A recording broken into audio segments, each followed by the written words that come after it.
আল্লাহ যে কইল প্রথম সৃষ্টি আমার এশ, প্রথম সৃষ্টি আবার কয় আমার আরশ, প্রথম সৃষ্টি আবার কয় নূর, প্রথম সৃষ্টি আবার কয় রূহ। আল্লাহ এক মুখে যে এত কথা কয়, আল্লাহর মুখ কয়টা?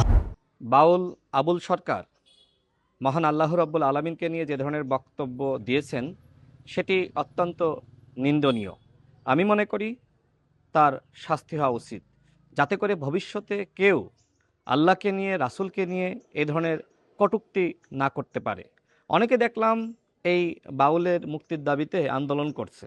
আমার কাছে মনে হয় যে তারা হয়তো এই বাউলের যে ফাউল বক্তব্য সেটি শোনে নাই। দেখেন, আমরা বাংলাদেশের মানুষ, আমরা অত্যন্ত অসাম্প্রদায়িক। আমরা মনে করি এদেশে যারা হিন্দু রয়েছে তারা স্বাধীনভাবে তাদের ধর্ম পালন করবে, যারা মুসলমান রয়েছে তারা স্বাধীনভাবে তাদের ধর্ম পালন করবে।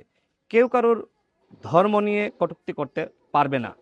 ভিশন ব্লেন্ডার সাইক্লোন প্রো সঠিক ওয়াটের শক্তিশালী মোটর ও শার্প কাটিং এজ প্লেটের কারণে মাংস কিংবা অন্যান্য মশলা নিমেষেই হয় মিহি বেসন।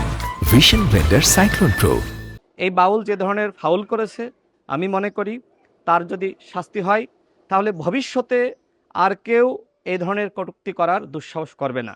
দেখেন, আমি মুসলমান, আমি মনে করি এই বক্তব্যের মাধ্যমে বাউল আবুল সরকার যে ধরনের ফাউল করেছে তার কঠোর শাস্তি হওয়া উচিত, যাতে করে ভবিষ্যতে আর কেউ এ ধরনের বক্তব্য প্রদান করার দুঃসাহস না করে।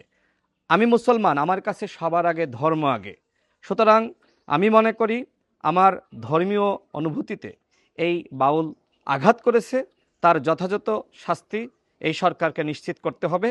এবং একই সাথে যারা আন্দোলন করছে, আমি তাদের কাছে অনুরোধ রাখতে চাই, আপনারা আগে তার বক্তব্য শোনেন, এরপরে আপনারা আন্দোলন করেন। বাংলাদেশে যারা শিল্পী রয়েছে তারা তাদের শিল্পকর্ম নিয়ে এবং তাদের শিল্প চর্চা তারা করতে পারে, এটাতে আমাদের কোনো আপত্তি নাই।